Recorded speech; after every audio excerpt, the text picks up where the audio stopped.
Hello everyone, NCERT Hindi medium में आप सभी का स्वागत है। आज हम अध्याय 12 पृथ्वी से परे अध्याय का पेज नंबर 232 से अध्ययन प्रारंभ करेंगे। चलिए शुरू करते हैं। 12.3 हमारा सौर परिवार। सूर्य सूर्य एक तारा है। यह हमारे सबसे निकट का तारा है। यह गैसों का एक अत्यंत गर्म गोला है। सूर्य अत्यधिक मात्रा में ऊर्जा उत्सर्जित करता है और यही कारण है कि यह इतना चमकदार होता है। सूर्य चित्र 12.6 ऊष्मा एवं प्रकाश उत्पन्न करता है जो पृथ्वी पर ऊर्जा का प्रमुख स्रोत है। ये देखिए बच्चों, उदित होता सूर्य। सूर्य कितना विशाल है। व्यास में यह पृथ्वी से लगभग 100 गुना बड़ा है। फिर भी यह हमें इतना छोटा दिखाई देता है क्योंकि यह पृथ्वी से बहुत अधिक दूरी पर है। और भी जाने, पृथ्वी से सूर्य की दूरी लगभग 15 करोड़ किलोमीटर है। यह दूरी एक खगोलीय मात्रक यानी कि एस्ट्रोनॉमिकल यूनिट या एयू कहलाती है। इसका उपयोग सामान्यतः सौर परिवार में बड़ी बड़ी दूरियों को सुविधाजनक व्यक्त करने के लिए होता है। सूर्य को आकाश का सबसे अधिक चमकदार पिंड और पृथ्वी पर प्रकाश एवं ऊष्मा का स्रोत होने के कारण अधिकांश प्राचीन सभ्यताओं में देवता के पद पर प्रतिष्ठित किया गया है। सूर्य द्वारा प्रदान की गई ऊष्मा पृथ्वी को ऐसे ताप पर बनाए रखती है जिस पर जीवन संभव हो जाता है। सूर्य का प्रकाश पौधों की वृद्धि के लिए अनिवार्य है, जो मानवों और जंतुओं को भोजन एवं ऑक्सीजन प्रदान करते हैं। सूर्य जलवायु, ऋतुओं, मौसम, जल चक्र एवं पवन का कारण है, जो पृथ्वी पर जीवन के संपोषण के लिए महत्वपूर्ण है। हमारा सूर्य भी एक तारा है। फिर ऐसा कैसे है कि सूर्य हमें बड़ा दिखाई देता है और इसका प्रकाश पूरे आकाश में फैला रहता है, जबकि अन्य तारे रात्रि आकाश में चमकदार बिंदुओं की तरह दिखाई पड़ते हैं और दिन के समय तो ये दिखाई भी नहीं देते। अन्य तारों की तुलना में सूर्य हमारे बहुत समीप है, इसलिए यह अन्य तारों की तुलना में बहुत बड़ा दिखता है। सूर्य के अतिरिक्त अन्य सभी तारे हमसे बहुत अधिक दूरी पर हैं। वे बिंदुओं जैसे दिखाई देते हैं। यद्यपि इनमें से अनेक तारे सूर्य की तुलना में बहुत बड़े हैं। दिन के समय सूर्य की चमक के कारण अन्य तारों को देख पाना संभव नहीं हो पाता है। और भी जानें, सूर्य के बाद हमारे सबसे निकट का तारा प्रोक्सिमा सेंटाओरी है, जो लगभग 2,69,000 EU की दूरी पर स्थित है। इसका तात्पर्य है कि इसकी दूरी सूर्य से हमारी दूरी की लगभग 2,69,000 गुना है। क्या आकाश में केवल तारे ही विद्यमान हैं या फिर अन्य पिंड भी हैं जिनकी ओर अभी तक हमारा ध्यान गया ही नहीं? आकाश में अन्य अनेक पिंड विद्यमान हैं। इनमें से कुछ पिंडों के साथ हमारी पृथ्वी और सूर्य मिलकर सौर परिवार निर्मित करते हैं। इनमें से अधिकांश पिंड सूर्य के चारों ओर घूमते हैं। किसी पिंड का सूर्य के चारों ओर घूमना परिक्रमा कहलाता है। ग्रह ग्रह एक विशाल और लगभग गोलाकार पिंड होता है जो सूर्य की परिक्रमा करता है। हमारी पृथ्वी भी एक ग्रह है क्योंकि यह सूर्य के चारों ओर घूमती है, जैसा चित्र 12.7 में दर्शाया गया है। सूर्य की एक परिक्रमा पूरी करने में पृथ्वी को लगभग 1 वर्ष का समय लगता है। पृथ्वी की ही तरह अन्य ग्रह भी है जो सूर्य की परिक्रमा करते हैं। और भी जानें, सूर्य की परिक्रमा करने के साथ साथ पृथ्वी अपने अक्ष पर घूर्णन भी करती है। अपने अक्ष पर एक बार पूरा घूम जाने में पृथ्वी को लगभग 24 घंटे का समय लगता है, जो एक दिन कहलाता है। पृथ्वी की तरह ही अन्य ग्रह भी सूर्य की परिक्रमा करने के साथ साथ अपने अपने अक्ष पर घूर्णन करते हैं। इस विषय में और अधिक ज्ञान आप अगली कक्षा में प्राप्त करेंगे। सूर्य से बढ़ती दूरी के क्रम में सौर परिवार के 8 ग्रह हैं। चित्र 12.7 है।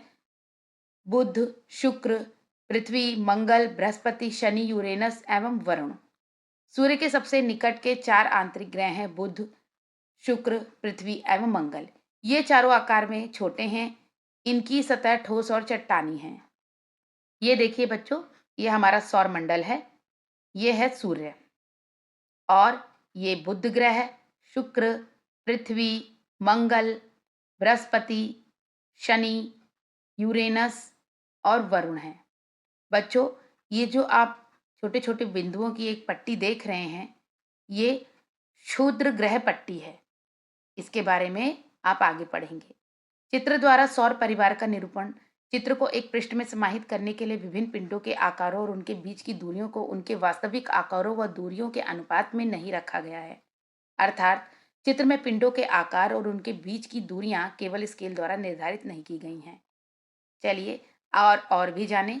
प्राचीन काल से ही बिना किसी प्रकाशिक यंत्र की सहायता के केवल आंख से दिखने वाले ग्रहों के लिए भारत के विभिन्न भागों एवं भाषाओं में भिन्न भिन्न नामों का उपयोग किया जाता रहा है। उदाहरण के लिए बुध यानी मरकरी, शुक्र यानी वीनस, पृथ्वी अर्थ, मंगल मार्स, बृहस्पति अथवा गुरु, जुपिटर तथा शनि सैटर्न आदि।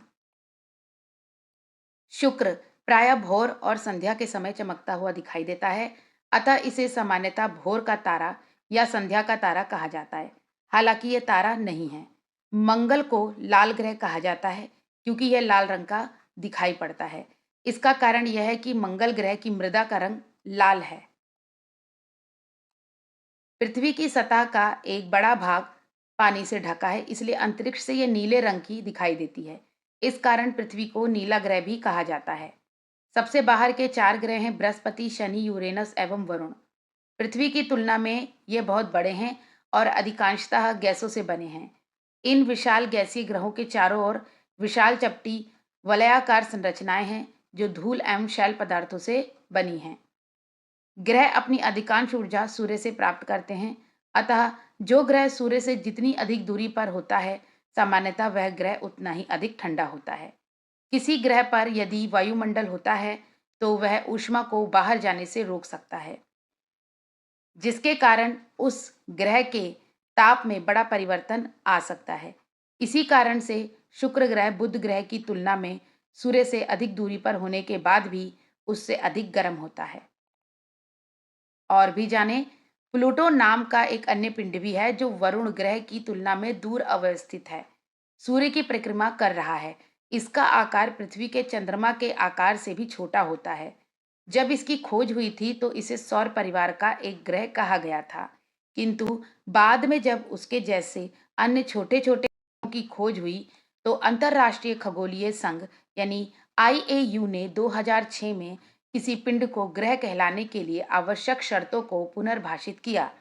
इस परिभाषा के अनुसार प्लूटो सहित छोटे पिंडों को अब वामन ग्रह कहा जाता है। बच्चों, वामन ग्रह जैसे बौने ग्रह जिनका आकार छोटा होता है। चलिए पहले देखते हैं ये बालिका क्या कह रही है। जैसे हमने तारा मंडलों की पहचान की, क्या उसी तरह किसी ग्रह को भी पहचान सकते हैं? ग्रहों में सबसे आसान शुक्र ग्रह को पहचानना होता है क्योंकि यह बहुत चमकदार है।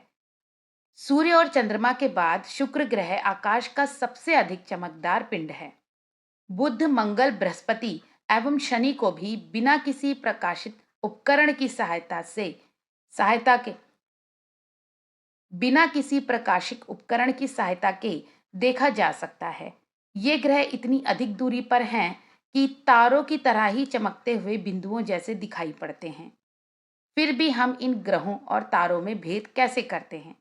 ग्रहों के विपरीत तारे अधिक टिमटिमाते हुए प्रतीत होते हैं। क्रियाकलाप 12.4 आइए पहचानने का प्रयास कीजिए। वर्ष में अधिकतर समय आप शुक्र ग्रह को भोर अथवा संध्या के समय देख सकते हैं। अगर आप भोर के समय इसे देख रहे हैं तो सूर्योदय से पहले पूर्व दिशा में देखिए। जब आप संध्या के समय इसे देख रहे हैं तो सूर्यास्त के पश्चात पश्चिम दिशा में देखिए। जो ग्रह बिना किसी प्रकाशिक यंत्र की सहायता के केवल आंखों से दिखाई नहीं देते हैं, उन्हें देखने के लिए हम क्या कर सकते हैं? आकाश के कुछ पिंडों को बिना किसी सहायता के केवल आंखों से देखा तो जा सकता है, किंतु द्विनेत्री दूरबीन यानी कि बाइनोक्यूलर अर्थात दूरदर्शक यानी टेलीस्कोप चित्र 12.8 देखिए। ये देखिए बच्चों, यह है दूरदर्शक यानी टेलीस्कोप नामक यंत्र का उपयोग करने से ये अधिक चमकदार और बड़े दिखाई देने लगते हैं। दूरदर्शक यंत्र ऐसे अनेक धुंधले पिंडों को देखने में भी हमारी सहायता करता है, जो बिना किसी उपकरण के केवल आंखों द्वारा दिखाई नहीं देते हैं। जब भी आपके क्षेत्र में कोई रात्रि आकाश दर्शन का कार्यक्रम आयोजित किया जाता है, तो आपको दूरदर्शक यंत्र के द्वारा आकाश का अवलोकन करने का अवसर प्राप्त हो सकता है। क्या आप जानते हैं, अनेक उच्च शिक्षा संस्थान विद्यालयों के विद्यार्थियों के लिए रात्रि आकाश अवलोकन गतिविधियों का आयोजन करते हैं। देश भर में ऐसे अनेक अव्यवसायिक खगोलीय संगठन भी हैं, जो समय समय पर आकाश दर्शन कार्यक्रम आयोजित करते हैं। संग्रहालय यानी म्यूजियम एवं कृत्रिम नभमंडल प्लानिटेरियम भी इस प्रकार के कार्यक्रम आयोजित करते हैं। देखें ये बालिका क्या कह रही है। हम जानते हैं कि ग्रह सूर्य की परिक्रमा करते हैं। क्या कुछ ऐसे पिंड भी हैं जो ग्रहों की परिक्रमा करते हैं? प्राकृतिक उपग्रह। ग्रहों की परिक्रमा करने वाले पिंडों को सामान्यतः उपग्रह कहा जाता है। वे आकार में ग्रहों की तुलना में छोटे होते हैं। ग्रहों के प्राकृतिक उपग्रहों को चंद्रमा कहा जाता है। पृथ्वी का एक चंद्रमा है, जबकि मंगल के दो चंद्रमा हैं। बृहस्पति, शनि, यूरेनस एवं वरुण ग्रहों के कई चंद्रमा हैं। चंद्रमा। पृथ्वी का प्राकृतिक उपग्रह चंद्रमा पृथ्वी की एक परिक्रमा पूरी करने में लगभग 27 दिन का समय लेता है। यह अंतरिक्ष में हमारा निकटतम पड़ोसी है। पृथ्वी के विपरीत चंद्रमा पर वायुमंडल ना के बराबर है। पृथ्वी की तुलना में चंद्रमा कितना बड़ा है? चंद्रमा का व्यास पृथ्वी के व्यास का लगभग एक चौथाई है। चंद्रमा की सतह पर वृत्ताकार कटोरे नुमा संरचनाएं दिखाई पड़ती हैं, जिन्हें गर्त यानी क्रेटर कहते हैं। चित्र 12.9 देखिए।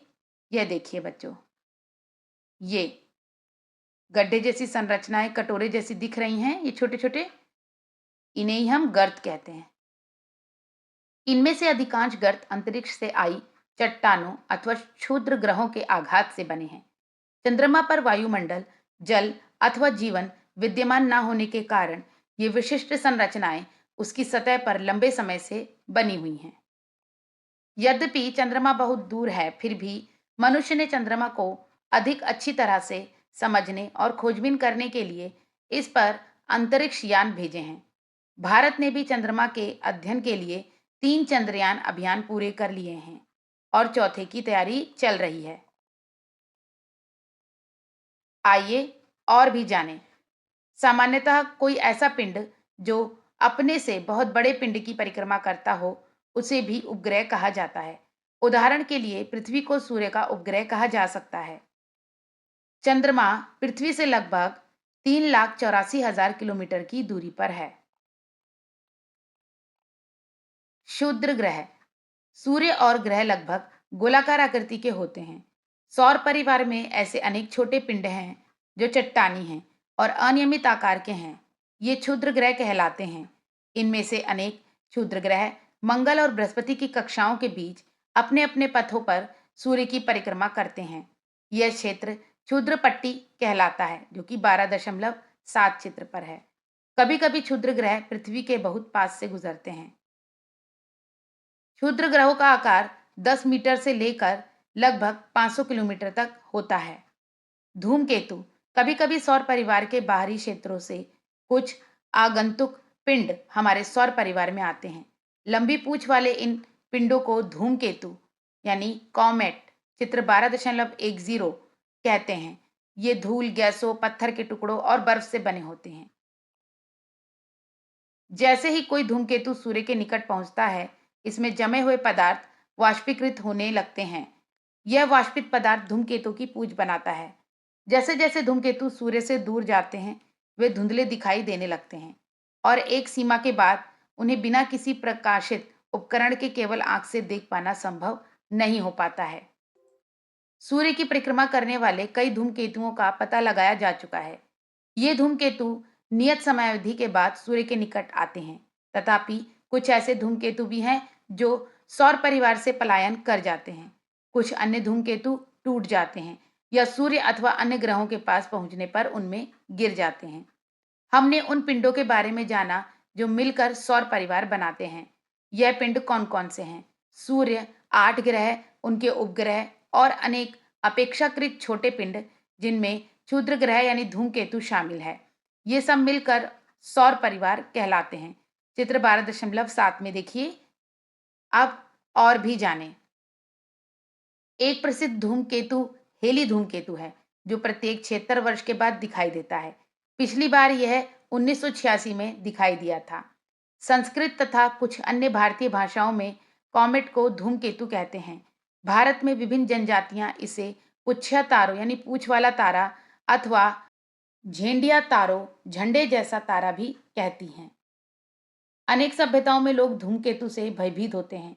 ये भी माना जाता था कि धूमकेतु अपने साथ दुर्भाग्य लेकर आते हैं। तथापि वैज्ञानिकों का आभार मानना चाहिए कि आज हम जानते हैं कि ये मात्र बर्फीली चट्टानों वाले आगंतुक हैं जो सूर्य के पास से होकर गुजरते हैं। हमारा तारा सूर्य सौर परिवार का सबसे बड़ा और सबसे भारी पिंड है। सौर परिवार में उपलब्ध लगभग संपूर्ण ऊर्जा का जनक सूर्य ही है। हमारे सौर परिवार के अन्य सभी पिंड सूर्य के प्रकाश को अपने सतहों से परावर्तित करते हैं और इसी चमक से चमकते हैं। अंतरिक्ष में सौर परिवार के आगे क्या है? 12.4 मंदाकिनी आकाशगंगा। चंद्रमा विहीन रात्रि आकाश में शहर की रोशनी से दूर किसी अंधेरे स्थान से अवलोकन करें तो आकाश में उत्तर के पास से दक्षिण तक व्याप्त प्रकाश की एक धुंधली पट्टी चित्र 12.11 दिखाई देती है। यह आकाश गंगा नाम की वह मंदाकिनी है जिसमें हम रहते हैं। एक मंदाकिनी में करोड़ों से लेकर अरबों तक तारे होते हैं। हमारा सौर परिवार मंदाकिनी आकाश गंगा का ही भाग है। बच्चों, यह देखिए, लद्दाख के एक अत्यंत अंधेरे स्थान से देखने वाली मंदाकिनी आकाशगंगा। ये देखिए, यह हमारी मंदाकिनी यानी आकाशगंगा है और हमारा सौर मंडल इसी का एक भाग है। 12.5 ब्रह्मांड। हमारी मंदाकिनी से परे बाह्य अंतरिक्ष में बहुत सारी मंदाकिनियां हैं। तारों, मंदाकिनियों और ब्रह्मांड के रहस्यों को समझने के लिए वैज्ञानिक उनका अध्ययन करते हैं। हम अभी तक नहीं जानते हैं कि ब्रह्मांड में कहीं और जीवन है या नहीं। हमारी मंदाकिनी में अनेक ग्रहों की खोज की गई है जो अपने तारों की परिक्रमा कर रहे हैं। अभी तक वैज्ञानिक अपने तारों की परिक्रमा करते हुए इन बाह्य ग्रहों में कहीं भी जीवन के अस्तित्व का कोई प्रमाण प्राप्त नहीं कर पाए हैं, किंतु जीवन की खोज अभी भी जारी है। मंदाकिनी आकाशगंगा के परे क्या है? बच्चों, इसका पता हम अभी भी नहीं लगा पाए हैं। क्या ब्रह्मांड में अन्यत्र कहीं जीवन है? इसकी भी जानकारी अभी तक वैज्ञानिक ले रहे हैं। अभी इन पर खोज जारी है। तो बच्चों, हमने अध्याय 12 पृथ्वी से परे यहाँ पर समाप्त कर लिया है। अगले वीडियो में हम इस अध्याय से संबंधित प्रश्न उत्तर करेंगे। Good bye everyone.